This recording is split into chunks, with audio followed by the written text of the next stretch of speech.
Amelia Carter stood in front of the giant mahogany mirror in her stepmother's villa in Maitama, the silk of her wedding gown whispering against her skin. She didn't feel like a bride, she felt like a pawn. "You look beautiful," Vanessa poured behind her, the smirk in her voice betraying any attempt at sincerity. Vanessa always had a way of saying the right thing in the worst possible way. "Just remember, you're doing this for all of us, for the family." Amelia turned around slowly, taking in the woman who had tormented her since they were teenagers.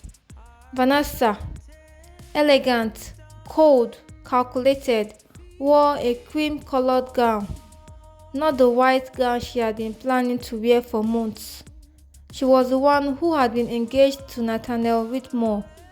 She was the one who had planned this wedding until 2 weeks ago, until Nathaniel's lawyers announced that any woman who married him would automatically gain a controlling interest in a section of his late father's real estate empire, unless she was found to be marrying him under false pretenses. A clause buried in the family's trust had turned what should have been a ceremonial marriage into a high-stakes game of loyalty. And Vanessa had panicked.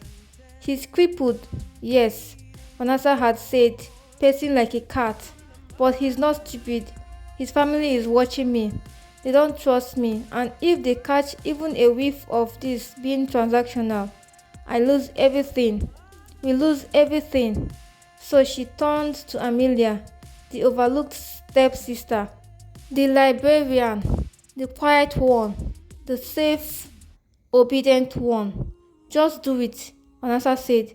"Marry him in my place. You already look enough like me in photos. His family barely knows either of us. Once the ink dries, I'll step back in." Amelia had resisted, of course, for days, but her father's mounting debts, the silent pressure from her stepmother, the constant threats, everything weighed on her until she folded. And now, here she was, marrying a man she had never truly met, a man in a wheelchair. Nathaniel Witmore was Nigeria's most elusive bachelor, son of the late property mogul Edward Witmore. Nathaniel had withdrawn from public life 2 years ago after a mysterious car accident left him paralyzed from the waist down. Rumors swirled. Some said he was brain damaged, others said he was dying, but Amelia would learn soon enough that truth was far more complicated. Nathaniel watched the woman being led towards him through the veil of garden lights and jasmine-scented evening air. The wedding was small, only a few witnesses, some family friends, and his loyal lawyer, Tade Owolabi. No media, no press. That had been one of his conditions. He wore a crispy navy blue kaftan, tailored to perfection, seated in a sleek black wheelchair he didn't need. He knew this wasn't Vanessa. She walked with hesitation. Her eyes were softer. Her face betrayed something Vanessa's never did: fear, and maybe even guilt. Nathaniel had trained himself to notice these things over the past year. He could read people better from behind a mask than most ever could in the open. Tade leaned over slightly. "Still going through with it?" Nathaniel's eyes stayed on Amelia. "Yes." "You're sure this is what you want? You don't even know her." "I didn't want to know Vanessa either," Nathaniel said. "This one might surprise me." The mansion in Asokoro was too large for 2 people, let alone 2 strangers. Amelia was given a wing of her own. Her days were quiet, her nights quieter. Nathaniel rarely spoke, except during meals, which he insisted they take together, if only for formality. The first few weeks passed in a haze of awkwardness, but she noticed things: the way his hands twitched when he saw her crying one night, the way he asked her about books, the way he seemed to test her, leaving her alone with confidential papers pretending to fall from his chair just to see if she would help him without hesitation. And slowly, Amelia began to see that he was watching her, not creepily, but analytically, like he was investigating her soul. Then one night, she found him standing. It was nearly midnight. Amelia couldn't sleep. She had walked out to the central garden behind the mansion, barefoot, holding a cup of tea. The moonlight bathed the compound in silver, and there he was, by the old mango tree, standing. No cane, no wheelchair. She froze.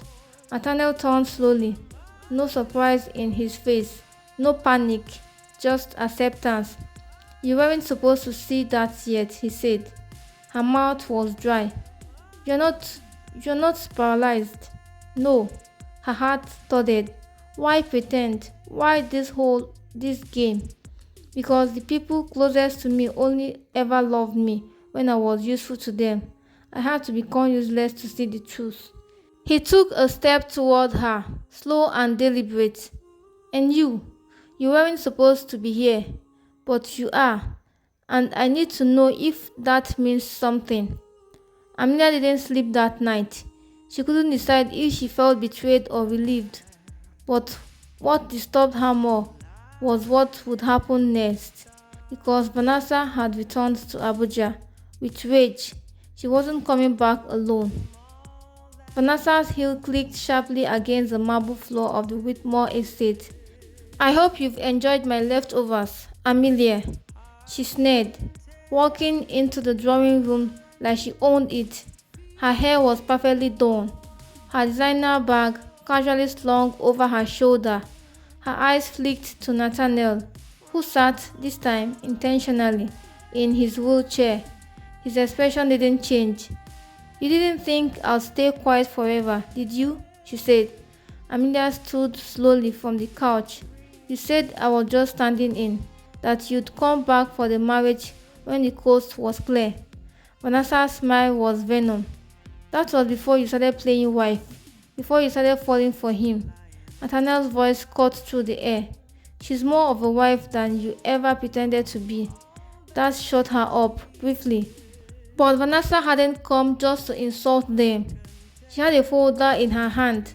Documents, photos, screenshots. She placed them on the table like a dealer slamming down cards in a poker game. "I know your little secrets, Nathaniel. You can walk. You've been lying to your family, the press, and the board of Witmore Holdings. If this gets out, you're done." "You'll destroy my reputation?" he asked quietly. "I'll destroy both of you, unless you hand over my shares, the ones you signed over to her when you married. Give them back to me, rightfully, or the whole world finds out what kind of fraud you are." Nathaniel didn't flinch, but Emilia stepped forward. "You always wanted him for the money," she said. "You never saw him. You never cared." Vanessa tilted her head. "And you do? What do you even know about him? You were nothing before I gave you this life. I was nothing to you, but to him." Amelia turned to Nathaniel. "Let her publish it. Tell the truth yourself. The world should know what kind of man you are, not because of what happened to your body, but what you did with your mind." A week later, Nathaniel Witmore stood on a stage at the Transcorp Hilton Ballroom, walking slowly to the podium without aid, in front of a crowd of press, stakeholders, and family members. "I have a confession," he said. 2 years ago, I wasn't injured in the way the world thought. I chose to disappear, to pretend, to test those around me. I believed my disability would strip away the marks of those closest to me. I learned that most people failed the test." His eyes scanned the crowd, but one passed. My wife, Amelia Witmore. She had no reason to care, no incentive to stay, no desire for control. Yet, she did the one thing that no amount of money can buy. She saw me as a human being, not a headline, not an asset. "I will live with the consequences of my deception, but I will not hand over my legacy to those who only ever wanted to steal it. Vanessa Carter had blackmailed, lied, and manipulated her way into every room she entered. Her days of doing so at my expense are over. The crowd erupted. Vanessa, watching from a private suite with a furious glare, hurled her wine glass at the wall. Once Nathaniel's speech aired, the board cut ties with her. The Witmore legal team pressed charges, attempted extortion, defamation, and fraudulent misrepresentation. The press crucified her. Brands dropped her. Even her mother distanced herself, claiming she had no idea Vanessa was capable of such evil. She left Abuja in shame. Rumor had it she fled to London to start over. Emilia watched the collapse with sadness, not satisfaction. She could have had everything, she told Nathaniel one night, as they sat on the balcony, a warm Abuja air brushing past them. She wanted the throne without the crown, he replied. You took the burden and the scars. That's what made you the queen. 6 months later, Amelia walked beside Nathaniel. No wheelchair, no lies, as they cut the ribbon on the new Witmore Literacy Initiative, a nationwide project funding school libraries across rural Nigeria. Her idea, his money, their mission. They had married in chaos, but they stayed in peace. Amelia never went back to her stepmother's house. She built her own identity, far from Vanessa's shadow, and Nathaniel never pretended again. In a drawer in Amelia's new office was a letter. It was from Vanessa, unopened. She never read it. Maybe one day she would, maybe not.